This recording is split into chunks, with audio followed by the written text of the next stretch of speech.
Okay, guys, let's try this again. Let's see if I can get this rolling here.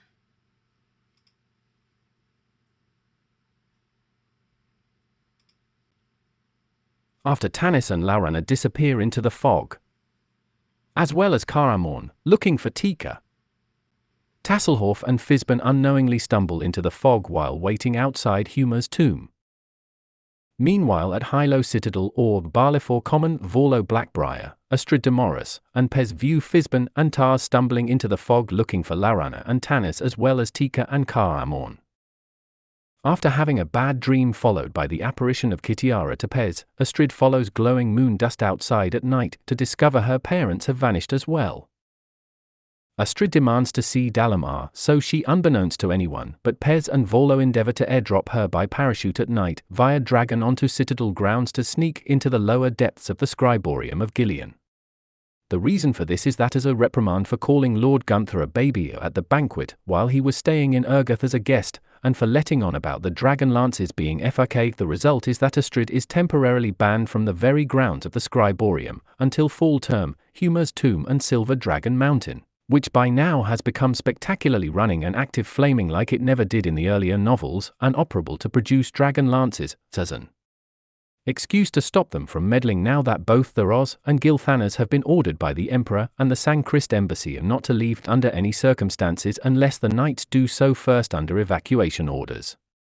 Even Vorlo is not permitted to enter the grounds even after Tanis and Laurana failed to report. Outside the keep a half hour from dusk after going to look for Karamorn and Tika following a horse spooked by a screech owl. Vowing to not give up, Vorlo and Burfoot attempt immediately to speak with Justarius and Dalamar in Palanthas. Astrid and Pez do indeed airdrop by dragon into Hilo Citadel at night under the noses of Kron's wardens and, just to show they are still on the same side, alert Cronin and his men to the invading goblin and draconian spies that almost snuck up on them, and in the diversion, they slip away to continue onto the Citadel grounds, evade a suspicious female Minotaur custodian friend without raising suspicion, and sneak into the lower depths and tunnels beneath ancient Hilo.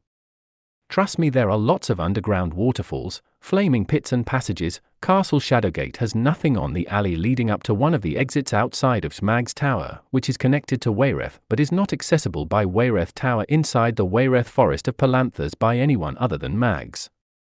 It's an underground straight shot, more or lesser version of the Underdark of Krynn, complete with roaming hellhounds. You can follow the tunnel to come out at ruins, and not much else to see if you're not a mage. Mage characters can actually spot the tower asterisk depending on which moon sign is applicable to their order, and cycle on Krynn. By which means they could indeed access this tower to take them to Wayreth and skip the forest and trip to Palanthas completely. Astrid activates a portal key tucked away in a drawer that Dalamar told her was there and to only use if the Kender suspected she, as well as Laurana and Tanis, were in danger. Astrid and Pez uses the portal key and arrive at Wayreth Forest. Being impatient, Pez and Astrid go stomping through the forest oblivious to anything in their path, including undead who don't hinder Pez and Astrid so much as annoy them. Astrid convinces Pez that she has indeed achieved, as she sees it, a Kender paladin status, and so Pez should begrudgingly agree to let her venture by herself and make decisions on her own. Pez allows this, but warns her that if something really bad angers the Breton, he can't come through the fog to get you out. I can only stand here with a torch so yous can see your way back.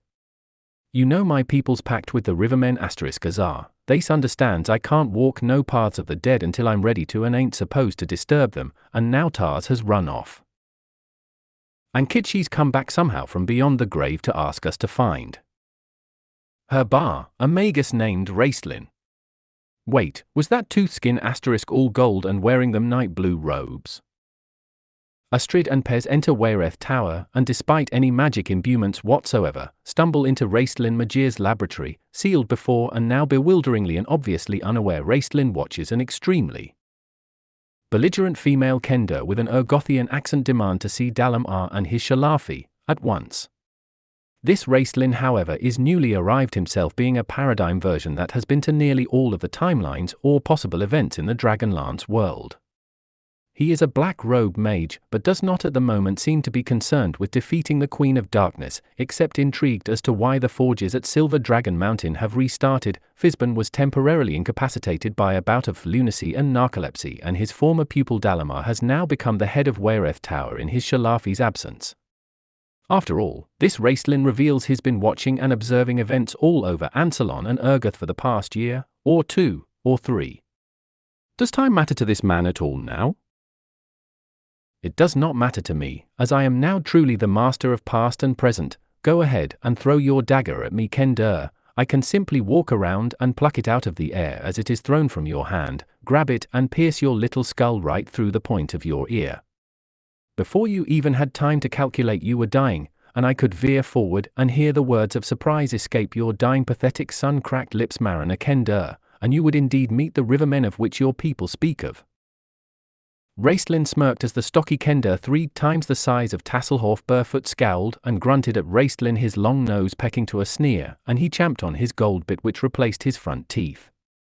Astrid immediately leaned forward with her whippick behind her back and with a single harsh swat, smacked Raistlin right on the front of his knuckles with the tip just enough to knock the coin he was rolling in his fingers out of his hand to land with a plop into the cup of wine, spilling a few drops onto the spellbook.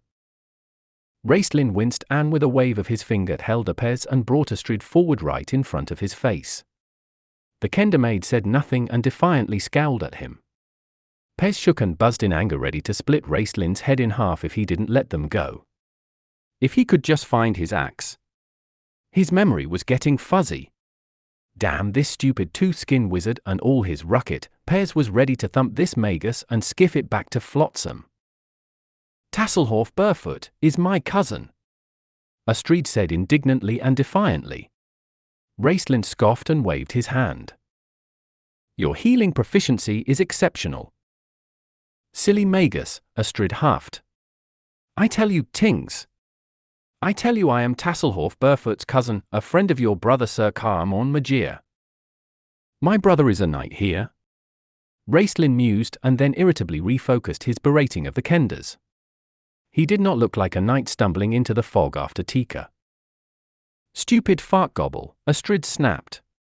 He is not warrior anymore, he is innkeeper and should be home with his wife and son. Son, Palin. Raistlin paused. The others are not dead, they weren't even born. Tannin and Stem.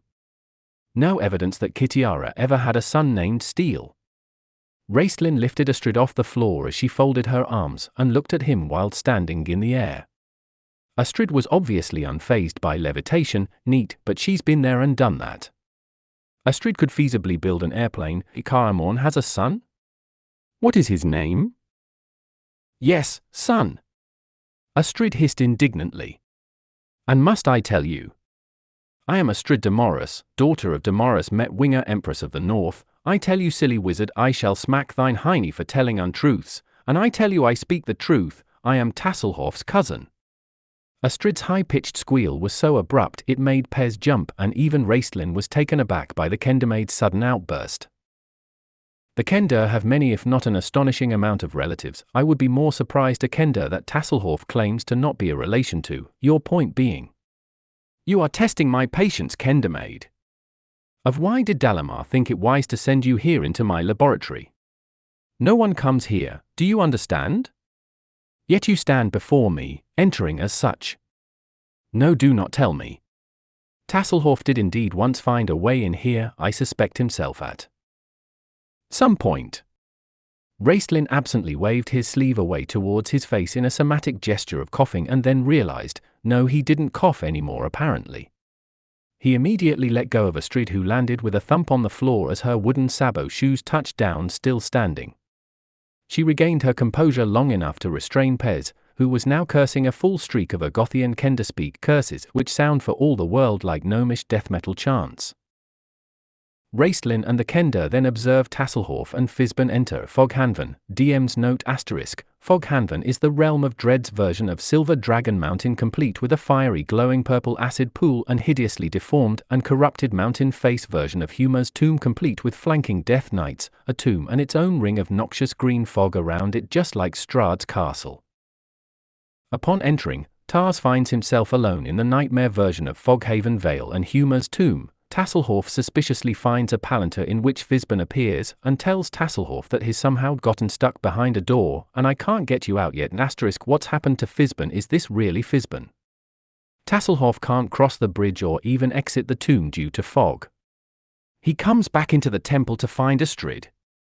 Obviously upset that Raistlin, who keep in mind arrived at a later time but has already departed and left Astrid at the tomb with Tasselhoff.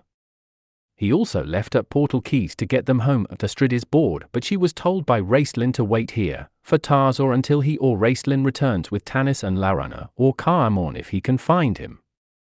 The implication that within the realm of dread, time has no meaning. You entering before someone else does not mean you will both enter or exit at the same time into the prime material. Tars went out to have a look, and as it's described, he comes back inside to find the Kendermaid sitting in the floor wailing, but then she sees Tasselhoff and the two are relieved to be traveling together. Astrid tells Tars that Pez slipped her a potion that Kender and Aunt Magda give Pez before they headed for Wayreth Tower.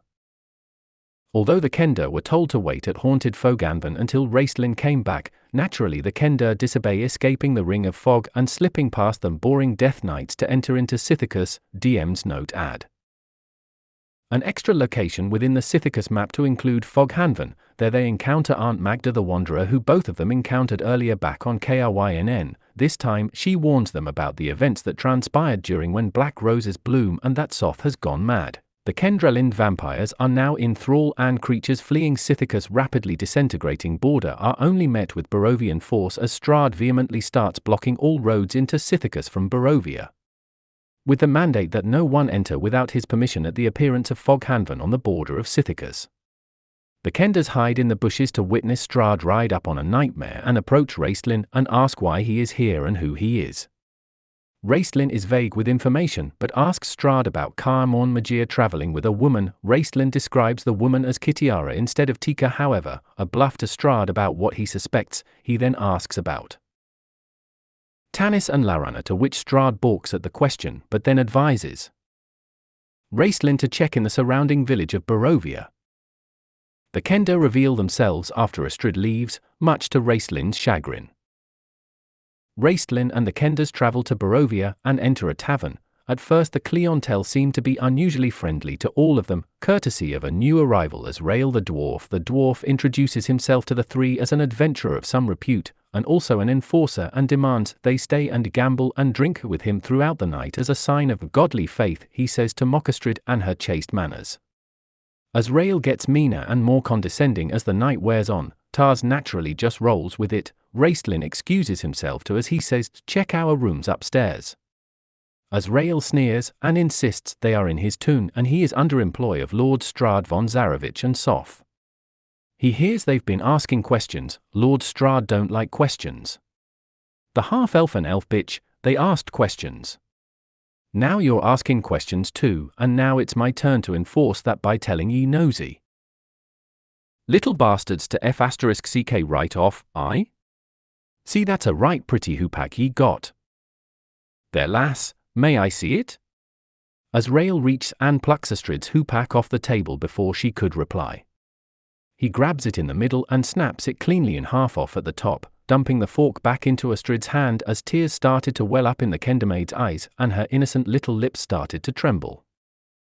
Tars, in a moment of Kender dignity and to stand up for a lady, looks the nasty mutton-chop dwarf squarely in the eye and says, if I can outspit you in a sunflower seed contest, you have to apologize to the lady and leave us alone. Scrag that! Roars the dwarf, that ain't no challenge, fetch the arborea wine and fire seeds. This drink was offered in the smouldering corpse in Planescape Torment, if you can get them to light and then spit them into the tankard and cause this 180 proof to ignite and burn. Entertain me barefoot, make me lure, and not only will I leave ye alone, I'll even pay for the tab. Entertain me and my boys this evening, right boys? As Rael turns to his boys, which are actually silent skeletal minions who are eerily non-communicative, and the Kender still don't pick up on it. Meanwhile, unbeknownst to Tars, Raistlin in the middle of this decides to access a portal for momentarily and phase out of Barovia, perhaps to access the environment, unable to escape the realm of dread, he finds himself in an altered time frame of Barovia, more of a steampunk Gothic Earth Victorian style aesthetic where Raistlin meets the scientist version of Strahd in some bizarre Mary Shelley Cthulhu-esque laboratory, where Strahd talks about the concept of souls, their yokes, separation and division. This concept was also introduced in Ravenloft, the House on Griffin Hill, a sort of alternate reality where Strahd was a scientist doing Frankenstein-like experiments.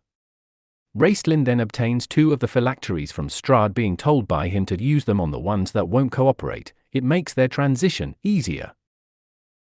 Raistlin phases back into the current reality to find Tasselhoff and Azrael now engaged in an argument as Azrael has chased Astrid and Tasselhoff upstairs after Tars finally insulted Azrael so bad he lost his temper after Azrael tried to no avail to intimidate the Kenders. Raistlin and Azrael then engage in a battle where eventually Raistlin collapses the entire inn onto Azrael and incinerates him in a micro-contained nuclear explosion after shoving his own phylactery spike into him, and then, with the dwarf being undead still up and walking around, attempts to attack the Kender but are stopped by Raistlin. This only delays Azrael temporarily and he vows to take revenge. You've been listening to KRYNN Barlefor Kendikin Radio, broadcasting from the mountains of Hilo Citadel to the muddy banks of Barlefor Bay. Eliho, good morning.